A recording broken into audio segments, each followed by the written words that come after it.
Supreme court का जो तफसीली फैसला आया है, बतौर माहिर कानून आपकी क्या राय है इस पर?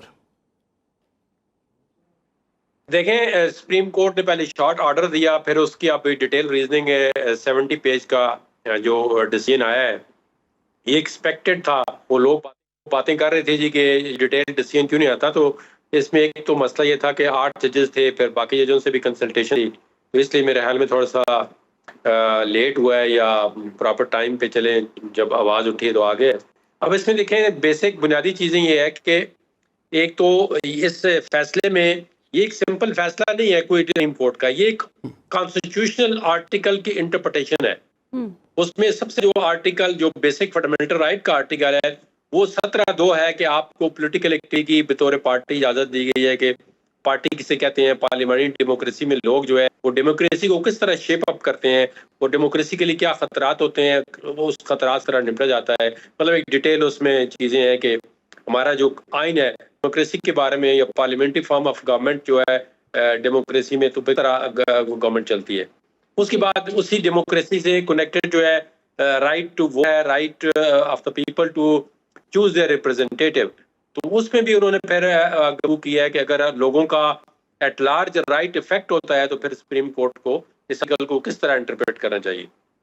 उसके बाद आर्टिकल 56 है, उसकी सब आर्टिकल 6 और क्लास डी और ई को जो है इंटरप्रेट किया है। फिर इस तरह आर्टिकल 119, 106।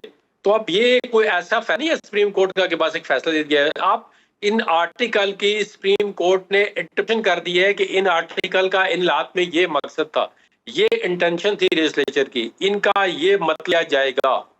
पूरी कोर्ट में से 8 जजेस ने मुतफिका 8 जजेस का फैसला, बाकी डिसेंटिंग नोट है, लेकिन इसमें जो है ये ज़ाहिर है एक मेजॉरिटी फैसला है और ये पूरी सुप्रीम कोर्ट का फैसला तस्वर होगा। तो इसमें अगर आप इलेक्शन कमीशन का फैसला तो खत्म हो गया, उन्होंने सेटिसाइड कर दिया है कि वो कॉन्स्टिट्यूशन के अगेंस्ट है फैसला। अब तो इलेक्शन कमीशन का कोई अगर बाइंडिंग कोई फैसला था तो खत्म हो चुका है। तो अब इलेक्शन कमीशन ने जो है, आपने कहा कि इलेक्शन कमीशन का जो बाइंडिंग फैसला है वो तो खत्म हो चुका है। इस फैसले के बाद अब कोई अभाम आपको लगता है कि रह गया है, और इलेक्शन कमीशन का क्या रद्द-ए-अमल हो सकता है? देखें, अभाम तो सुप्रीम कोर्ट की जजमेंट आपको पसंद ना पसंद हो, फैसला जब भी आता है, चाहे वो सिविल जज का हो, सिविल कोर्ट से ऊपर सुप्रीम कोर्ट तो एक के खिलाफ आता है, एक के हक में आता है। लेकिन ये ओवरऑल है, उसको आपको पसंद हो ना पसंद हो, उसका एक आगे तरीकाकार होता है। अगर किसी को ये जजमेंट पसंद नहीं है, कहता है जी गलत है, या वो इससे एग्री नहीं करता, तो उसका लीगल तरीका ये है कि रिव्यू कर दें। तो रिव्यू में फिर आगे जज बैठेंगे तो फिर उसमें मिलेगी।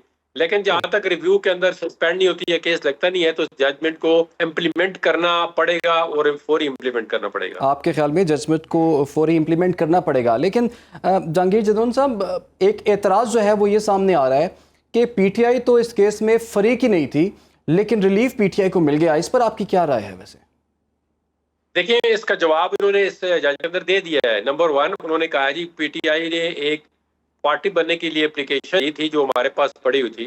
तो ये एक आम सिविल केस नहीं है कि पहले आप दूसरी पार्टी के नोटिस लें, फिर उसकी कॉन्सेंट लें, या उसको फिर पार्टी में। ये ओवरऑल एक किसी एक मैंने एक कहा, किसी एक शख्स का केस नहीं है ये, या किसी एक मखसूस पार्टी की, ओवरऑल लोगों की रिप्रेजेंटेशन का मसला है। जब इतने लाखों करोड़ों के हिसाब से लोगों की रिप्रेजेंटेशन, बेसिकली उन लोगों की रिप्रेजेंटेशन का, या वुमेन का, जिनको आइन ने एक खासी अहमियत दी है, और कानून भी खवातीन को, औरतों को एक खसूसी अहमियत देता है। और फंडामेंटल के खवातीन का जो है उनकी पार्टिसिपेशन को स्टेट प्रमोट करेगी। उस बना पर उन्होंने कहा है कि हमारे पास आल दो एप्लीकेशन मौजूद थी, तो ये अगर सिंपल केस होता तो शायद हम कहते जी कि आप दूसरी पार्टी है उससे पूछो। अब हमने ये जरूरी समझा है कि इसमें पीढ़ी का जो है वो एक पार्टी है और उसको जो है वो सुना गया है, फिर उसके मुताबिक लोगों की प्रेजेंटेशन का फैसला कर दिया गया है।